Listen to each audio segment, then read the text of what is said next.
Roadkill has a question for you, Triple H. You've said in interviews, I've got big shoulders and I can handle it. How is the response on Unreal? Oh, as far as the show? Yeah. It's been great.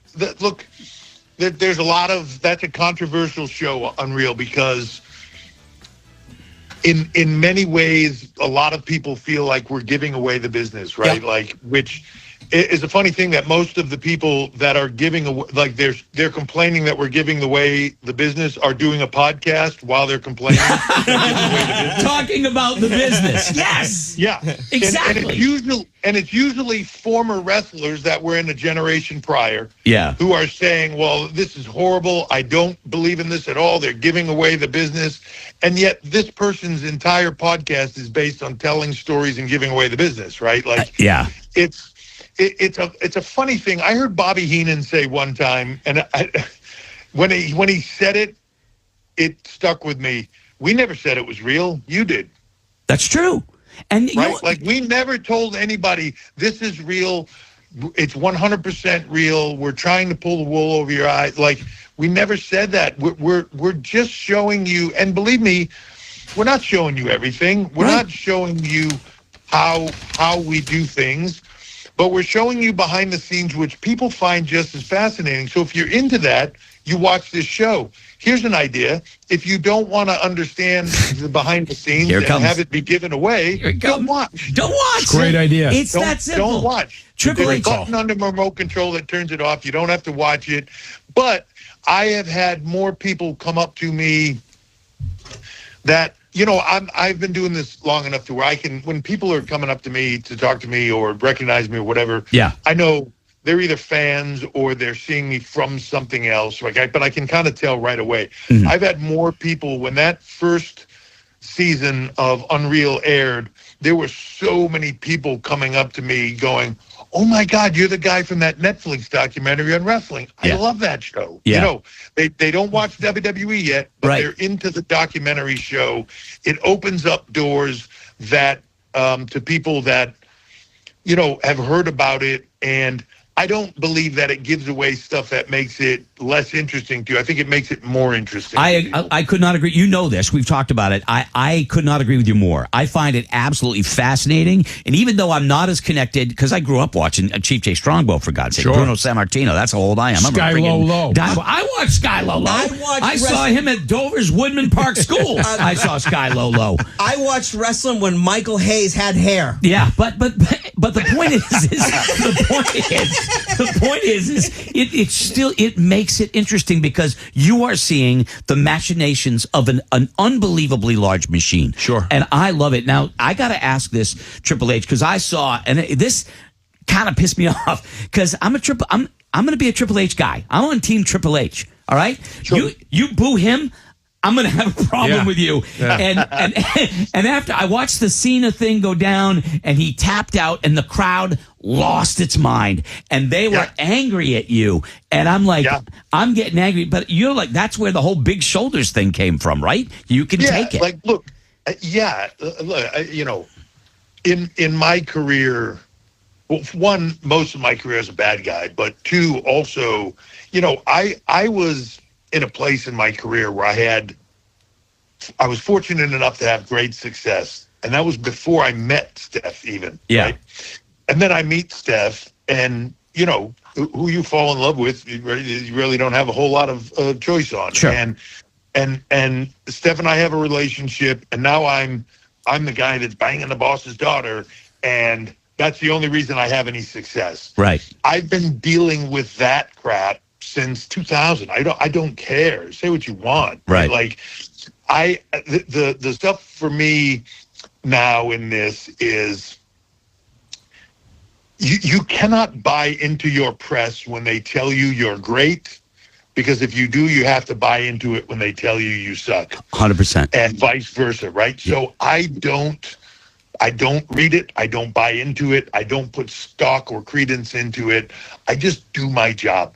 Yeah. I go out there and I do the best that I can. Believe me, there's a whole company full of people here that are busting their ass every day to entertain people. And it's entertainment. Mm-hmm. People get too serious into it and they lose their minds over it, and that's great. But the truth is, it is what it is. It's entertainment, and people will say like, "This is the worst thing ever. I'm never watching again," and then they'll tune in on Monday. And say whatever they want. Love it. It just is what it is, and the truth is, if you really break it down, John was telling you since the moment he came back what he was going to do, and we were telling you from the moment we were running this whole thing what was going to happen, and then people were mad when it happened. Yeah, I see that. I saw it and I watched. I'm like, well, his thing was never quit, but he's done everything he can do, and then he taps out and he smiles as he's doing it, and I'm like, isn't he telling me he knows it? He's good with it. So I'm going to ask you, he's at peace with it. Exactly. Right. Did he choose that spot? Did he say, this is how I want to do it? That's my question. I did not tell John Cena to do any of that. I didn't go to him and say, hey, you're going to do this. See, it's John Cena. You know, like if he said to me, I don't want to do that, I feel better doing this or whatever.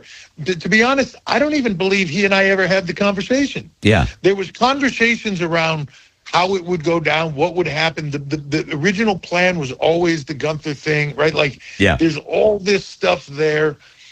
But at the end of the day, John's going to go in the ring, and John's going to do John Cena. Right. He knows John Cena better than I know John Cena, and the way to make it be what it is. And, you know, if you said to me, who brought it up, who said it first, I don't know. Yeah. And I don't even know if we actually had that conversation. It was almost like an unspoken thing. Yeah.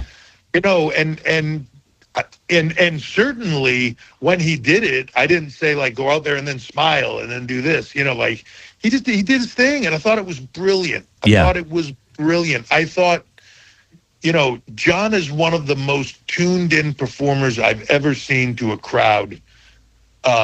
You know, where he can just feel it and go do it, right? And I would be willing to bet you that match between he and Gunther was probably John, you know, it just flowing out of John. Every move, everything, it just coming out of him, and him saying stuff to Gunther and Gunther reacting to it and them just doing it. It was flowing out of John. You know, this is what he wanted. He wanted to have this run. He wanted to enjoy it. He wanted to go to all these places and do some different things and have fun and give people these experiences. And then at the end of it, he wanted to do what he should do, which is what I would want to do, and what everybody should want to do is just go out there and pass the torch. And he said it since the moment he started it was leave this place better than I found it.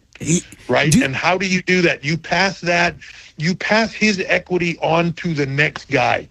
And Gunther, if you really look at it over the last 6 months, he retired Bill Goldberg. Yeah. He retired John Cena and made him tap out.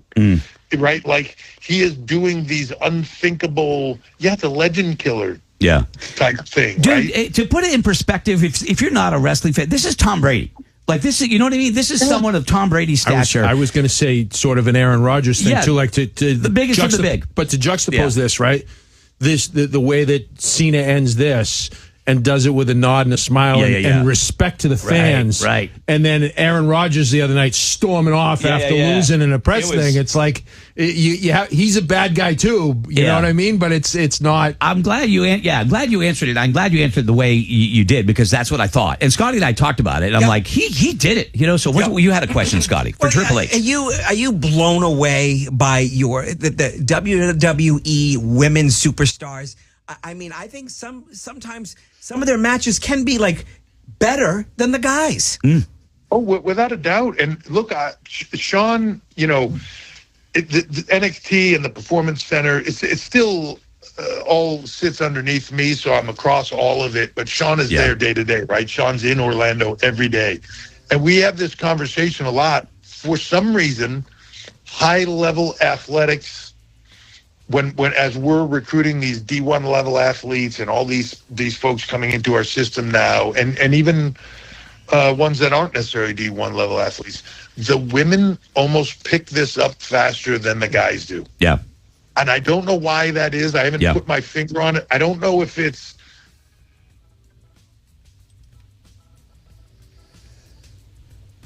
Is he messing with me again? Okay, you dropped out there for a second there. I thought you were messing with me again. That was hysterical.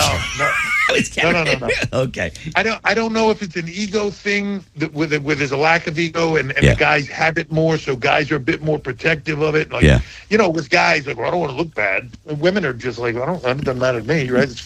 We're just pretending to do this. So, I'm not sure. But the women, I'm telling you, dude, the women pick it up faster. And, when you look at our crop of women now across Raw, across SmackDown, across NXT, and knowing what I know, what's in the pipeline underneath the stuff that you're not even seeing yet, like, wow. Yeah. The women's wrestling is so locked in and here to stay. And if it continues the way it is, it's as it should be. It's every bit as good, sometimes not better, as the men's.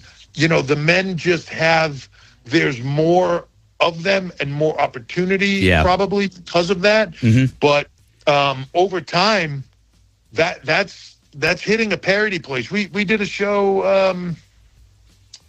It was the Stranger Things show for Netflix, and that show, if you look at that show, almost all of it was women.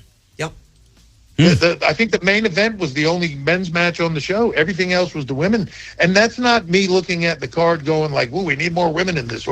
I just go with whatever we feel is working the best. And whatever's the best thing to put in the spots to make the show ebb and flow and all the other things that need to be accounted for. But there's no part of me that says like, well, we should give them this spot because they're women and we need more equality or whatever. It's not. It's because they took the spot, and it's their spot, and it's they're crushing it on all levels. I know we gotta wrap up here, but I gotta ask: did you really get Shawn Michaels a rascal to drive around in? Absolutely.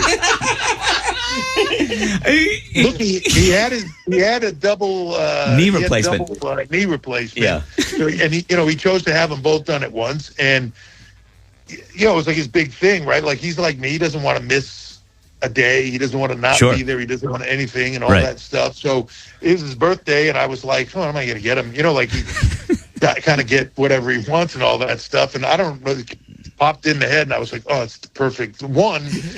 It's a great rib. Like sending somebody like a scooter, like an old man scooter, right? So he called me when he got it, and he was like, I don't know whether to be pissed or cry that you're the best friend, like the best guy in the world for sending me this because it's so thoughtful, you know what I mean? But at the same point in time, you sent me a scooter, asshole. Oh, it was so funny because he bombed around backstage, and the arena. It was funny to watch. It's on Instagram. Well, listen, dude, I know you're busy and you take time out no matter what. We're all back together here on the show, as you know. We had a rough 2025, but everybody's getting better and healing a little bit at a time. But appreciate you, being able to change around and come back on with us today, and the meet and greet and everything that you do to help us out. We greatly appreciate it, man. We love you. Yeah, look, I said this to you before, and you guys, one, you've always been supportive, and I consider you guys friends, so, whatever you need. But you do a wonderful thing for people to help, and most people just talk about helping. They don't actually do anything. Yeah. It's mostly they just go on, what do they call that, virtue signaling or whatever. But, most people talk about it. You guys actually do something about it. You make an impact every single year, and that's cool and to me and meaningful to me. So whenever you need help, I'm a phone call away. All right, buddy. Well, listen, all the best to you. Please thank Tara as well, and all the best to you and your wife and the kids. I hope everybody's all good. All right, I'm glad you guys are all doing better now. Thank you. Hopefully everybody had decent holidays and can move on into 26 in a better space. All right, buddy. Thank you, H. We'll talk to you. You got it. Bye-bye. See ya.